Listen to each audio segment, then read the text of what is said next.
Good morning, friends. We are continuing with the discussion of non-Hodgkin's lymphoma. Myself, Dr. S. K. Sutrka, Department of Pathology. So today we are going to discuss about the mantle cell lymphoma and the follicular cell lymphoma. As we have discussed already, these are the NHL are the heterogeneous group of B and T cell malignancies, and there is a very diversity in relation to the cellular origin, morphology, cytogenetics, and response of the treatment and the prognosis. And most of these NHL they arise from the B cells, more than 85%, and they are the main sixth major cause of death in worldwide. And median age is around 40 to 70 years, and overall males are more commonly affected.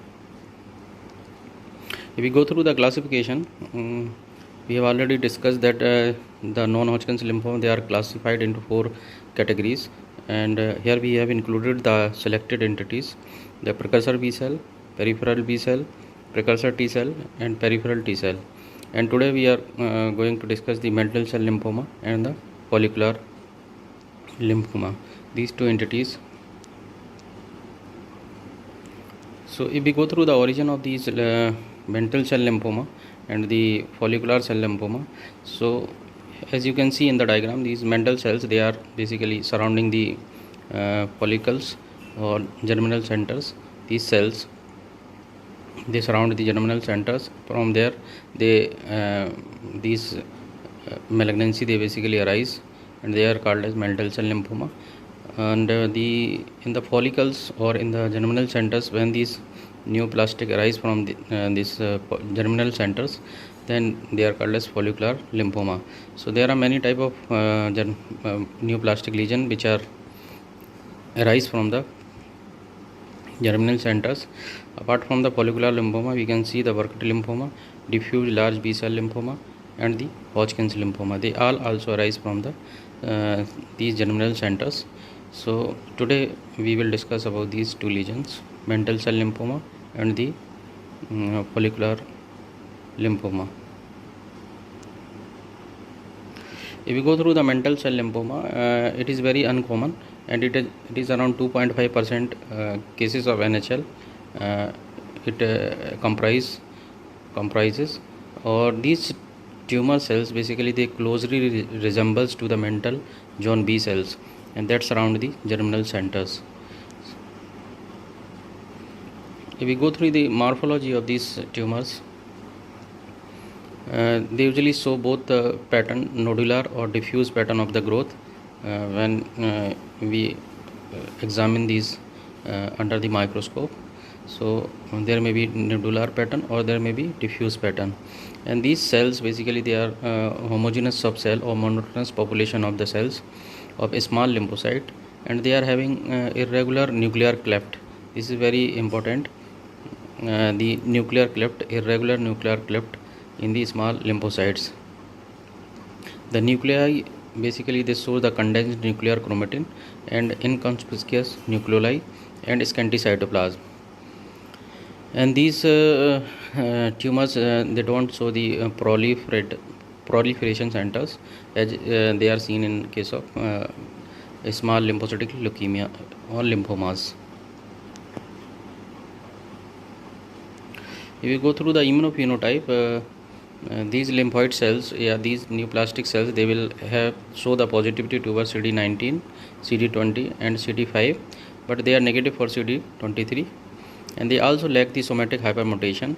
That means they arise from the naive B cells. Naive B cells are those cells basically which are still they are not antigenically stimulated. So these cells are called naive B cells, and there is a lack of somatic hypermutation. The CD23 is basically a marker which distinguishes from small lymphocytic lymphoma, in which we can see the CD23 is positive, whereas in case of mantle cell it is negative. If you go through the molecular pathogenesis, so there is a special type of translocation, that is 11-14 translocation, and this because of this translocation there is a overexpression of cyclin D1 gene, and this upregulation of this cyclin D1 gene is basically promote cell to G1 phase and to the S phase. So cell cycle basically become fastened. So this translocation is very important, translocation 1114, involving the IHG locus on the chromosome number 14 and cycling D1 gene on chromosome number 11. So this is the main pathogenesis in case of Mendel cell lymphoma.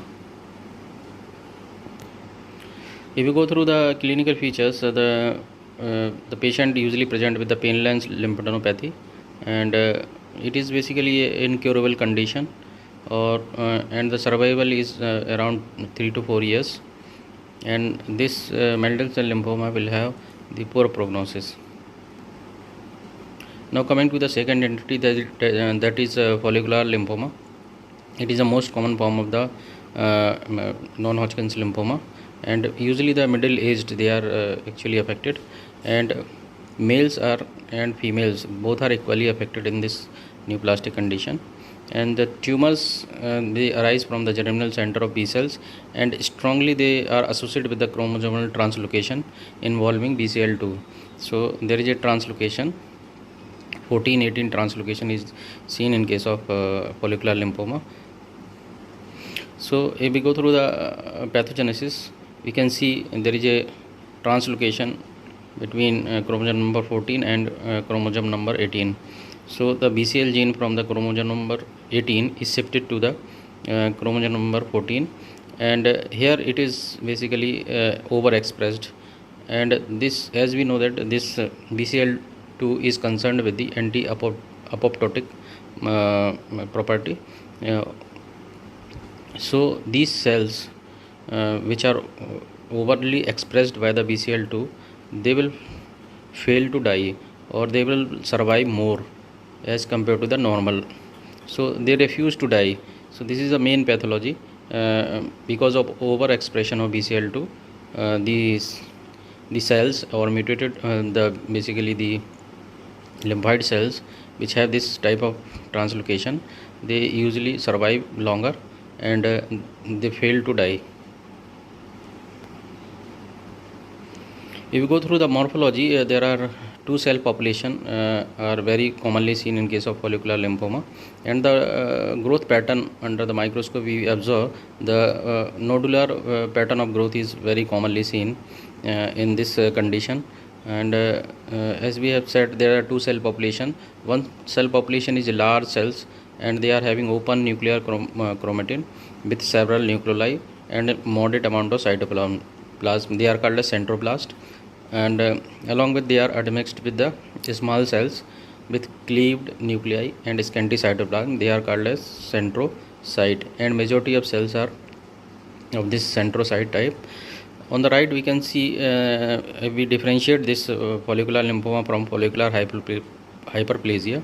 In the follicular hyperplasia we can see there is a polymorphous cell population with presence of macrophages, and in case of follicular lymphoma here we can see clearly that the cell population it is monotonous, and there is no macrophages are seen.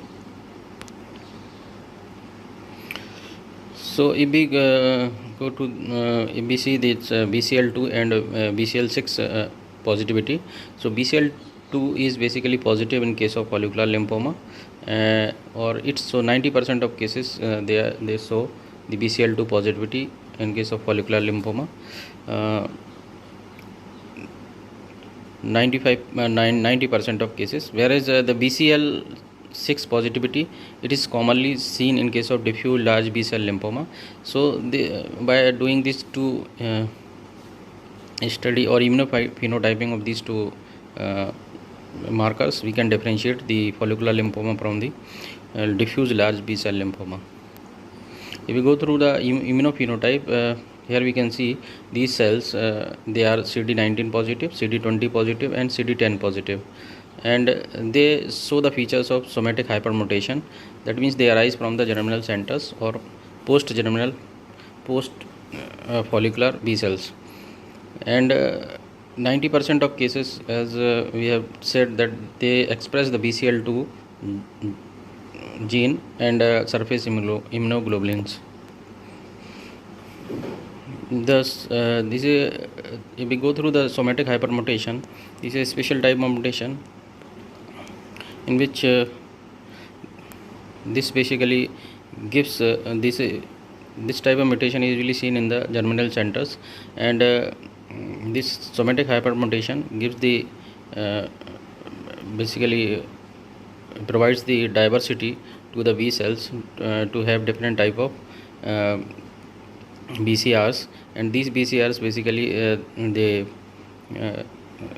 they are formed against the basically they are over the surface of the lymphoid cells, and some of these BCRs they will have the high affinity towards the antigen, and some of them they are low affinity molecules.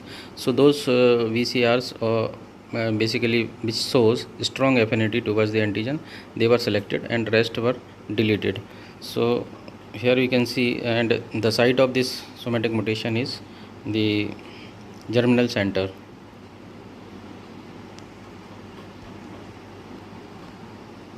If we go through the clinical features, the painless the lymphadenopathy is a most important clinical features, and they are not aggressive but they are incurable also.